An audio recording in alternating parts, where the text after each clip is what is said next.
together literally within a 24-hour period, designed, approved, put through cabinet process, and announced. Really quite a remarkable thing. It's all meant that we are in a position right now where our economy, despite having real challenges, is performing better than any other economy in Canada. And it has through most of this pandemic. We've had the lowest or close to the lowest unemployment rate in the country through most of this. We have the lowest unemployment rate in Canada right now. We have the greatest and highest, most significant increase in job creation in Canada right now. The Stats Canada report last week, or about a week and a half ago now, showed really kind of remarkable month-over-month job growth. But we still have a ways to go to get all of those jobs back that we lost. But we are going to get all of those jobs back, and we're going to get more than that as well. So those are great. Export numbers have been even to, I think, people who are in that space, really almost shockingly good. To see a 30% increase in exports from Saskatchewan to the rest of the world over the course of what has been the most difficult economic disruption shock since the Second World War has been remarkable. And it speaks to the fact that the world continues to need what Saskatchewan produces and has. And does better than anybody else in producing, particularly when it comes to ag commodities, which have really led a lot of the increase in export products. So 30% increase there. This morning, we just got some more stats on housing starts, a 113% increase in housing starts, which I think, you can even see reflected, driving around communities, the fact that housing prices have definitely recovered and, in some cases, a lot more than recovered. And the fact that there really is a significant amount of activity going on right now, despite the high price of lumber, which also, though, has its positive side in northern Saskatchewan, where we have 12,000 people working in the forestry sector, and some really positive developments, I think, coming on the horizon in that sector as well. And we've seen new investments also. I mean, I think folks here in Regina would be very aware of the Viterra announcement, worth literally hundreds of millions of dollars, if not even more than that. Going to be the largest canola crush facility in the entire world. The Cargill announcement, which we had as well, their $400 million project. Richardson International at Yorkton, multi-hundreds of millions of dollars. We are going to be the canola crush capital of the world. Great positive announcement Cameco made not that long ago. Didn't get a lot of provincial attention, but I'll tell you, up north, it is a huge deal that we are going to be putting a mine back into operation that had been mothballed for the last year. That's 650 jobs in northern Saskatchewan, and that is really a pivotal part of the northern economy. So that great news there. Mining and Minerals Inc., Saskatchewan Mining and Minerals Inc., a $250 million announcement. A great helium announcement for North American Helium. Our rare earth element industry is going to be a very, very significant one, and that's an exciting project moving forward in Saskatoon.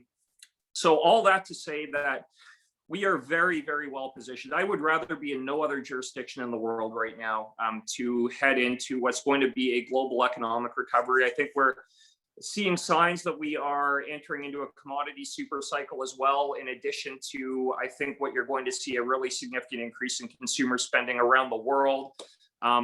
So very much reflective of a recovering global economy, and that global economy is going to be fueled in some measure by what we are producing right here in Saskatchewan. So our economy being 70% dependent on exports, we are just very, very well positioned. I am genuinely excited about what the next number of years are going to hold for our province and the economy of our province, and Regina and Saskatoon. But we are just we are on the verge, and I think we are right at the start of something that's going to be pretty remarkable. So I'm happy to take questions, but I think as far as kind of the roadmap walkthrough, Clint, if you and Ken want to take it away, I'll turn it over to you.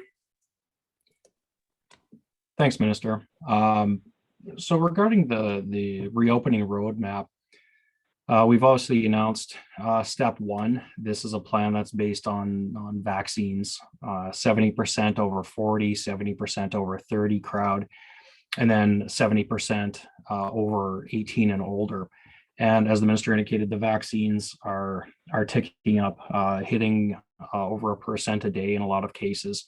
So that continues to be very, very good. The plan itself is based on a lot of simplicity and making sure that we're clear on what the guidelines are going to be moving forward. So step one should be taking effect in May 30th, I believe is the date. We think 3 weeks after that, we should be step two, and 3 weeks after that, step three, if everything goes according to plan. So as most of you know, we're going to be able to remove Regina restrictions as the plan right now for step one. So once step one is effective, all of the other restrictions will go with it.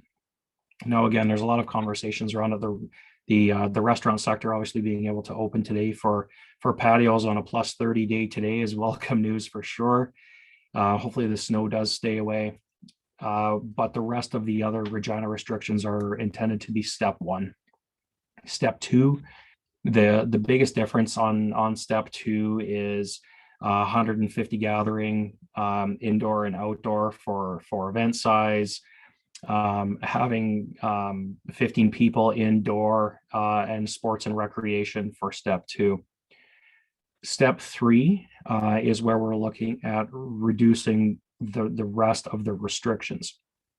That's to say, we're still looking at what that is entirely going to mean. What we're trying to do is move people throughout this entire plan, where we are going to move from what can I specifically do under these sections to what is my business? What are my patrons? What are they going to be comfortable with from an environmental perspective? But that's a shift for us. Right now, and we're actually talking with our group this morning, it seems like a really big leap right now to go from, okay, well, we opened up restaurants, in-person dining and patios in Regina to, in 6 weeks or so, you could be at a full rider game potentially. 30,000+ people. And so we're taking a look about what are those areas where we're still have to give some consideration to. I wish I had a crystal ball right now, but I don't. But again, that is ultimately what we're trying to do. What are people going to be comfortable with? What are businesses going to be comfortable with? What is physical distance look like? What do masking provisions look like? And I mean, based on the news last week around, if you're vaccinated, you're not wearing masks in public, and what does all that translate to? So those are things that are being processed right now. So as we continue along the path, things are looking really, really good. Trying to get more accurate, detailed, timely information is something we take obviously very seriously. When we get the information, and I know Mr. Harrison's been very good about letting the business community know about what you can expect. What I can appreciate is we know that businesses, events, and other things, just because we announce something on a Thursday doesn't mean you can make it happen on Monday. And so that is something that we bring back to say, you know what, if we want to be doing these things moving forward, as much upfront notice that we can possibly provide is something that we're going to continue to push on. Ken, did you have anything to add from any of that?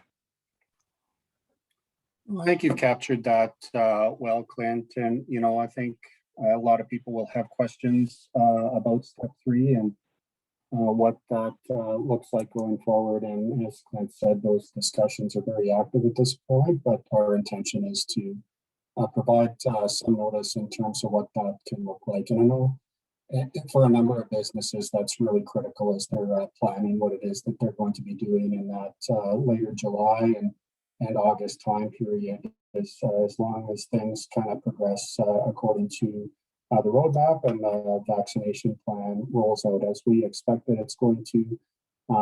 And as we've seen, we've got some good evidence to support that that's going to be the case.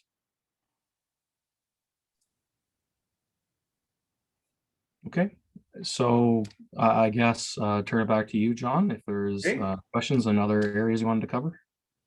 Sure. Thanks very much. Really appreciate it. Really appreciate it, Minister.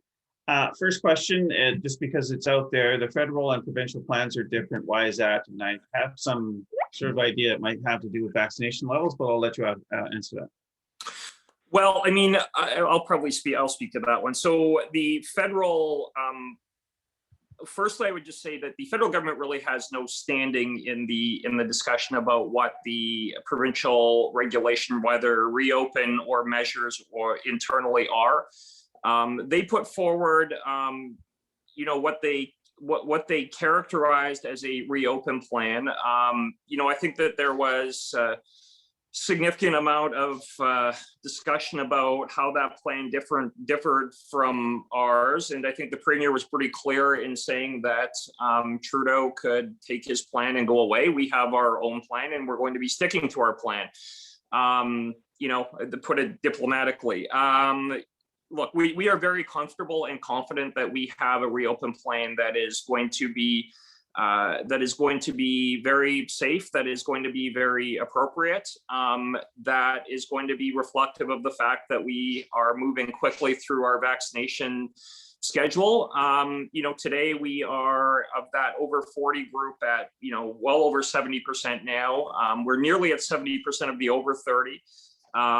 We are seeing what is really a remarkable degree of uptake from younger people, which has not been the case in the UK necessarily. It has definitely not been the case in the United States, where you haven't seen the degree of uptake by younger folks. And part of the reason why we put the plan forward in the way that we did, with very clear vaccination-based steps to move into further relaxation of measures, was to create an incentive for people to go and get vaccinated.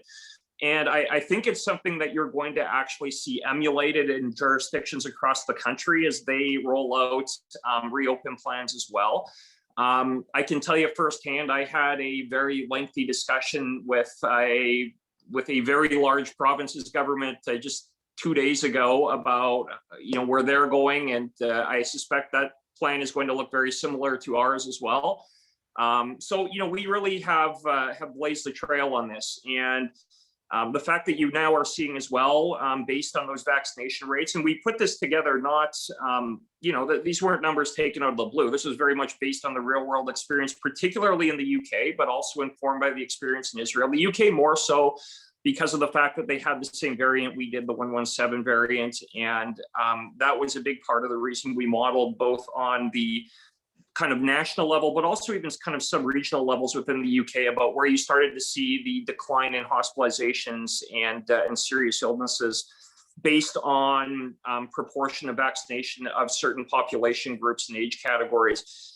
So we're seeing that now. I mean, we're at about half the number of hospitalizations and ICU admissions that we had been only a couple of months ago now. So that is a very large and significant decline. You're likely still going to see cases that are not insubstantial. We're under two. I got some preliminary numbers today. We're under 200 again today, but cases are going to continue to exist. We're not going to take a Australia or New Zealand COVID zero approach, which I think is really going to be a challenge for them as they try to reopen. So we're taking a responsible approach based on vaccination level that was informed very much by the experience in other jurisdictions, particularly the UK. So the federal approach, I think, is to kind of say you have to have 75% vaccination rate before you can even consider relaxation of any measures. Well, geez, if you're in Ontario and you've been locked in your basement for the last 3 months, I think that's probably not a realistic proposition. But we're very confident with what we have, and Trudeau can, he can say whatever he wants. He has no jurisdiction here, so. That was very diplomatic. So I'm just going to kind of follow it up a little bit by stating that we must have the smartest young people in the world, because I'm really fascinated by how much they're taking up the vaccinations, which is fantastic. And it really is about getting vaccinated. I think that's been the key all along, is people need to get vaccinated. Is that pretty clear? That absolutely is clear. That is the basis on which we can do all of the things that we're talking about doing. And, we're well on our way. I'm looking forward to this Thursday. My 12-year-old can go and get his vaccination. And I'll tell you, we're going to be in line on Thursday to have him get his vaccination. And I'm really hopeful that all the other folks out there are going to as well. And, that's how we get through this. That is how we fill Mosaic Stadium in July. That is how we get there. And I think Ken and Clint spoke to some of the work that's ongoing yet, but our objective is to move to that place in a way that's safe, but also in a way that's not, in a way that's informed by experience, but also that's realistic. And I think we can get there. So that's what we're aiming to. We want normal to return as quickly as it can. Okay, I'm just going to play the reporter. Not that I'm a reporter by any stretch of the imagination, but is there any sort of set of is there a matrix in place that says, okay, now we have to shut down again if the numbers get to 500 a day or whatever that might be, or is that just kind of we'll wait and see and watch how things go? Well, I don't think that that's going to happen. I mean, the reality is that the experience we've seen elsewhere where you have high levels of vaccination, you might have cases, but you're not going to have the acute pressure on the healthcare system, which was the reason that is, and people, I think, on occasion have lost sight of the reason why measures were in place. It's not to prevent cases from ever happening. It's so that we don't overwhelm the healthcare system. And I think that we are in a position where we are not going to have to consider that. That all being said, if we ended up in a circumstance like that, we would respond appropriately. But I'm very, very hopeful and very confident we're not going to have to. Fair enough. Rapid testing is now available for business. How important is this tool for business owners? Maybe Clint and Ken, you want to take this? You've done a lot of the work on this. So we know that some of the businesses across the province have started going down this path. I'm going to say I think it makes sense in some cases to be doing that, depending on the nature of the industry.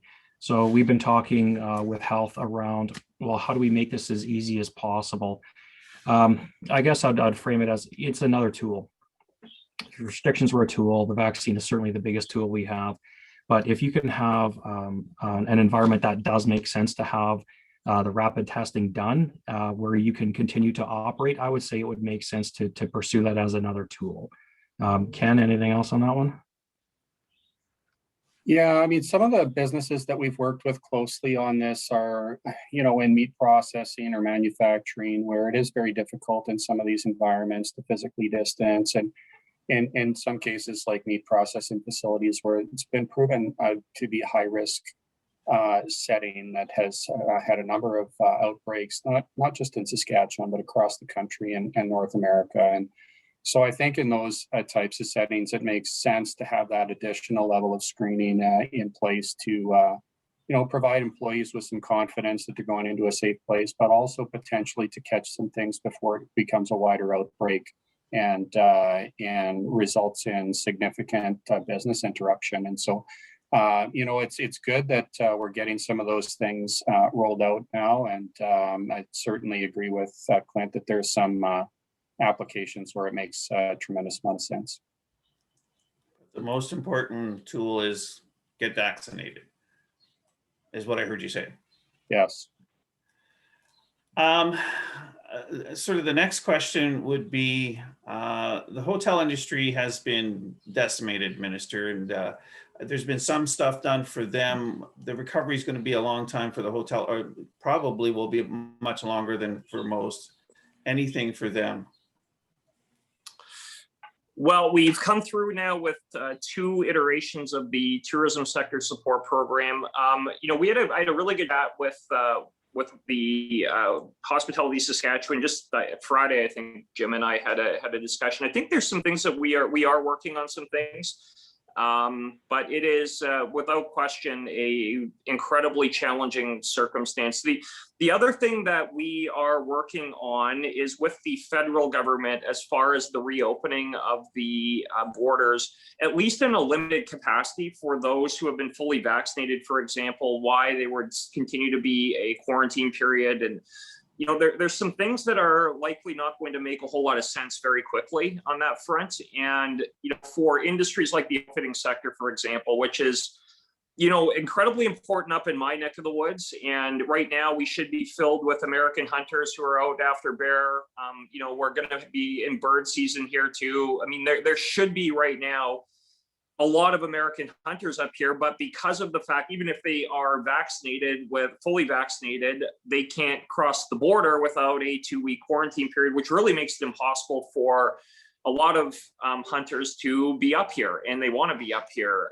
So in addition to the flight circumstance, which we face here with only 4 international airports designated for arrival. So, these are issues that, I think there's a bit of a different flavor to the discussion in different parts of the country, but, I think we really do have to have a significant conversation about how travel is going to restart in a significant way, given the rapidly changing realities, especially in North America.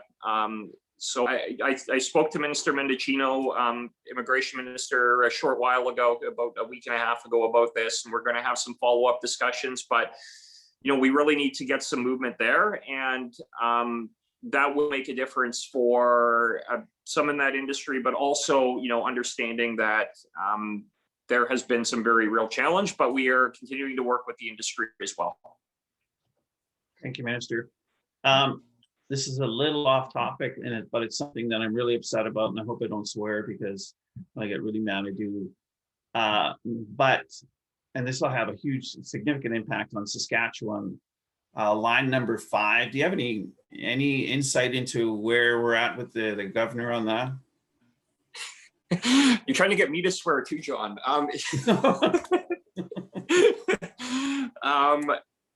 Yeah, well, without kind of going on an epic rant here, it's incredibly frustrating that there are some folks that seem to think that energy comes from pixie dust and unicorn antlers. It's just incredibly frustrating. And, I have no kind of additional insight into where that discussion is at. I think to a degree it's going to be an internal discussion within the United States.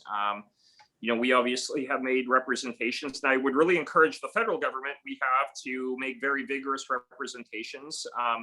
It's remarkable, though, how they've at least done something on Line 5. When it was Keystone XL, they could have cared less. When it's been other energy infrastructure projects, they've been actively hostile.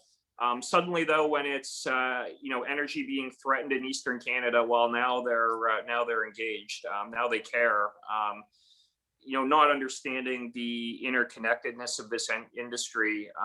The circumstance we're in right now. Imagine if Canadians could get Western Canadian energy to refineries in Eastern Canada without going through the United States. Well, geez, problem would be solved. But somehow that is just utterly and completely impossible to occur. So it's very frustrating. We've been very vigorous in our representations, supporting energy pipeline projects, all of the above. We are in favor of. We're still getting I think the discount's probably $16 or $17 today on our energy, on the WCS price versus even the WTI price, not to mention the Brent price, which is the world price.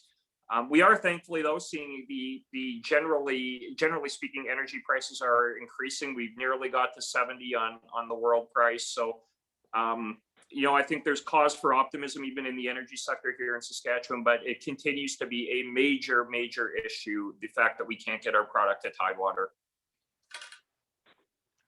You did a great job, Minister. You didn't swear. This could have catastrophic impacts on the Canadian manufacturing sector in Ontario. But okay, we're here to talk about COVID. Let's talk about COVID. We'll talk about Ontario here. There's talk in Ontario about a 4th wave, and they're concerned about a 4th wave. What's your perspective on a 4th wave? Well, I mean, the answer to all of this is vaccinations, and every province has had the proportionate same number of allocation of vaccines. There's going to be, I think, a lot of study that's done on this period of the last 2 months or so, 2.5 months, and how provinces use the equivalent resource in their jurisdiction and how those outcomes differed. And I think what you're going to find is judgments that are probably less kind to some jurisdictions, but I think what you're going to find is a consensus that the way that it was done in Saskatchewan with a very, very concerted age-based approach based on risk. And the reason we did that, and folks would remember on this call, were subjected to vociferous criticism for being as age-based and focused as we were on moving through those age-based categories, particularly at the start, with a lot of different entities demanding that particular groups be vaccinated ahead of other groups. And almost every other province ended up doing different variations of that. So you ended up with 20 plus different subcategories. And what it did was it slowed down their vaccination effort in a very significant way. So particularly at the very start, when we were allocated the AstraZeneca, and we put them almost all into Regina, and did it through the drive-through, and were able to really have significant volumes done in a way that put us about 2.5 to 3 weeks ahead of the other provinces. As it turned out, those 2.5 and 3 weeks were decisive in having the variants of concern take hold in those other jurisdictions that then necessitated what were very significant and stringent measures that were taken in Alberta lockdown, Ontario stay-at-home lockdown. And we never had to do that because of the fact that we were in a position when they were making those decisions to say, no, we can manage this. Our healthcare system is not on the verge of being overwhelmed. And the decisive difference was those 2.5, 3 weeks where we were very focused on the age-based vaccination rollout, and other provinces were not. And that, I think, in retrospect, will be seen as one of the most significant decisions that meant that there was a differentiation in economic outcomes because of it. Thank you. This might be an odd question, but I'm going to ask it. And that is, it seems like people in Saskatchewan really sort of took this virus seriously and said to themselves in a big way, what can I do to help? And at first it was a social distancing and mask wearing and hand sanitization, except for the crazy nutcases. But anyways, that's a whole other story. And then again, when it came to vaccination, it seemed like this was something that the people, or at least it was positioned, I think it was positioned in a way that this is what you can do to help, as opposed to this is what you're going to do, although there had to be some of that. Is that your sort of take on how things rolled out and continue to roll out? Yeah, I mean, it really is a testament to the public here, and people did legitimately, diligently follow the public health guidelines. And I think there was a trust that the public knew that those public health guidelines weren't being put in place for any nefarious reasons. And you're right, I mean, there's a handful of cranks and nut bars, but whatever. I mean, those people aren't representative of more than a tiny handful of folks. People understood and had a degree of faith that what the government was asking was appropriate, necessary, and that they would work hard to comply with, because ultimately that was going to be the way that we could get back to normal. And I would posit, it's probably almost impossible to actually do research and come up with a number on it, but I would suspect that we had the highest rate of compliance with public health orders. I think the Atlantic provinces have as well, but outside of the Atlantic provinces, that we would have had that highest rate of compliance amongst the public. And that is, I think, being reflected in the vaccination campaign as well, where the encouragement to go and get vaccinated, it's not a demand, it's not a anything like that. It's a request that this is what happens when we can get to these thresholds of people going and getting their vaccination. Here's how we get through this, and here by early mid-July means we're going to be back to normal, and this can all be a terrible memory. So yeah, I mean, it's interesting. We've done kind of a lot of research over the years on kind of the general attitude and mindset of the Saskatchewan public, and it's very interesting that the only other province in Canada that really has the same sort of outlook and the same sort of attachment as well to the province is Newfoundland and Labrador. Saskatchewan and Newfoundland and Labrador are really unique in that there's almost kind of a nationalistic sort of feeling and a real pride in, being different. And, a part of that identity, I think, is being very responsible and very community minded. And I think that's been reflected in the following of those health orders and the vaccination campaign uptake. Minister, I know one thing that really, again, I got to watch it on swear, really upset me through the course of COVID and what's been happening is the attack on Dr. Shahab and the racist comments, and really, really unfortunate and uncalled for, and by the same nut jobs as far as I can tell. Your response to all of that? Yeah, I mean, it's unbelievable. And it's even worse than just kind of the publicly documented attacks and racist attacks and picketing of his home. And I mean, Dr. Shahab is a public servant. I mean, he never signed up to be a public figure. He never ran for office. He's doing his job as a public servant in a incredibly challenging circumstance, and in ways that somebody in his position has never been challenged the way that he is being challenged, and having the responsibility that he has had through all of this, which he is discharged with grace and with humility, and just been a genuinely great leader for our province, and how much we have relied on him as government to find our way through this. So, Dr. Shahab he's a great public servant. He is deserving of acclaim, respect.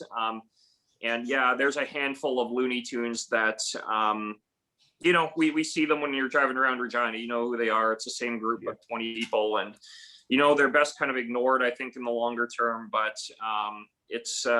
it definitely is frustrating. And, I just am very grateful, though, that we have Dr. Shahab and have him guiding us through this. So when's the first time? Is it this weekend that we can have a garden party in the backyard and have, a few people over? Or when's the first time we can start doing that? Well, I think you can right now, right? Outdoor gatherings are 10. Is that right, Clint? 10? Yep. 10 people? Yeah, on the 30th is when it opens up to some indoor pieces. Okay. And then the large concerts and, perhaps a rider game, that'll be after step 3? Yeah, well, the CFL aren't actually planning on starting until August the 4th. So we, though, are looking at, we will be into step 3 if things go as we hope they go in early to mid-July. And at that point, large scale events will be able to happen. We're still working exactly how those are going to look, and that will be somewhat circumstance dependent, but that is a big part of what we're working on right now with BRT and public health. Okay. Just because this has been out there, Minister, a little bit, is your perspective on free park passes, even though it seems like the demand is really high? Yeah, no, that was one item that was brought up last weekend. The reality is that those park passes actually pay for a lot of the services that happen in the park, whether that be service center upgrades or improvements to boat launches, upkeep of docks. It's not that it kind of just goes into the ether. That's what we use to actually pay for park upkeep. So, I come from a constituency up in the Northwest in Meadow Lake, where a big part of our economy in the summer is predicated on Meadow Lake Provincial Park. And the park's going to be full. People are, and I'll tell you, people are happy to pay their $10 to get into Meadow Lake Park and go and camp or fish or whatever it is. I've just kind of heard no demand for that to be the case. And, people understand that there is a reason why there is an entrance fee to get in. So, and they're full as well. We have like 52,000, over 50,000. It might even be higher than that, bookings for parks already this year. And that'll just continue to increase. And just because it's related, what about drinking in the park? Well, I think depending on specific prohibitions, like you're allowed to, if you're in your campsite in a normal circumstance, you're allowed to have a beer, but Over the course of some weekends, we have taken different approaches when there have been big issues, and that will likely continue. But one of the things we had talked about last week, I was asked not just about provincial parks, but drinking in municipal spaces, municipal parks. We're open to having that conversation. We've really worked hard on modernizing our liquor and gaming regulations and laws over the years. But that would be something that we would have driven by municipal governments. There would have to be a degree of, there'd have to be a willingness on the part of the municipality to explore that. We wouldn't be moving unilaterally on any of that. So, but if the city, if the city of Regina want to have that discussion, we are fully prepared to have that discussion about what that might look like. Yeah, it might be an interesting discussion. And as far as COVID and programs and messaging, what else can the Regina Chamber do to help the government in getting the word out, or whatever it might be, events like this? What else can we do?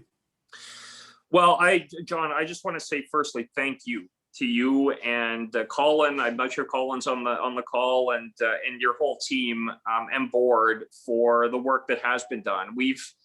I'm not sure if everybody is necessarily aware, but we've, as government, relied on the Regina Chamber to help us with the delivery of one of our very significant program, over $1 million on our United We Stand campaign, which was based on the work that the Regina Chamber had done. And we're best positioned to deliver that program province-wide. And we thank you for that. We couldn't have done it within executive government. And it made a difference. And that's one example of it. And the constant, very useful, positive, both feedback and suggestions, recommendations on what we could do to improve responding, what we could do to,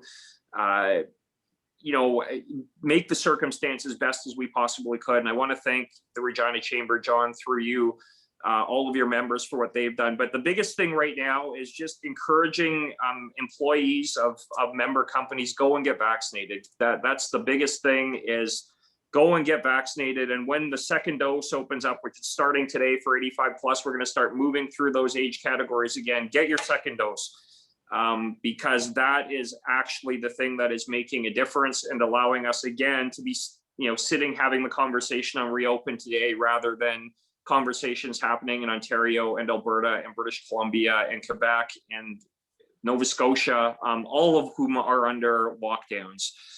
We are very fortunate that we are having this conversation instead. Well, thank you very much for that. And we have our communications guy on the call here, and I think he's got the message loud and clear. And I know that some people are a little upset about, maybe up to 3 hours to go get vaccinated, but rather spend 3 hours getting vaccinated than potentially getting COVID and spreading throughout the company. So, Minister, this has been a very difficult time for all of us, and we just want to thank you so much for your support. And I do know, maybe I shouldn't know, but I do know that you've been the strongest advocate of keeping the economy open for us. And we really, really appreciate that, and appreciate that all you're doing in cabinet to help us get to where we all need to get to, and that is to try and get on the other side of COVID, and we're getting there. We can see the sun now, the sun's up and rising, and in large part it's due to a lot of your efforts. So thank you so much. Well, you're too kind, John. I appreciate it. And I just want to thank you and your team and your members for all of the great work and patience and fortitude and diligence in getting through this as well. So thanks very much. Thank you, Minister. And one last thing, if we could ask you to do it, and it's for a giveaway for Collective YQR. Yeah. And also want to thank TD for your support. Thank you, TD. And so if you could give us a number between 1 and 30. 23. Jeanette, what do we got? 23. Kelly Zazula would be the person that would win that. We'll send that out to her. Right on, Elise. And thank you everyone for coming. We have recorded this so that if people couldn't make it, they can see it on reginachamber.com. And once again, Minister, thank you so much for all that you do, and thank you for your team being here to answer questions. We really appreciate all the support. And with that, everyone, thanks so much. Have a great Regina Day. Thank you. Thanks, everybody.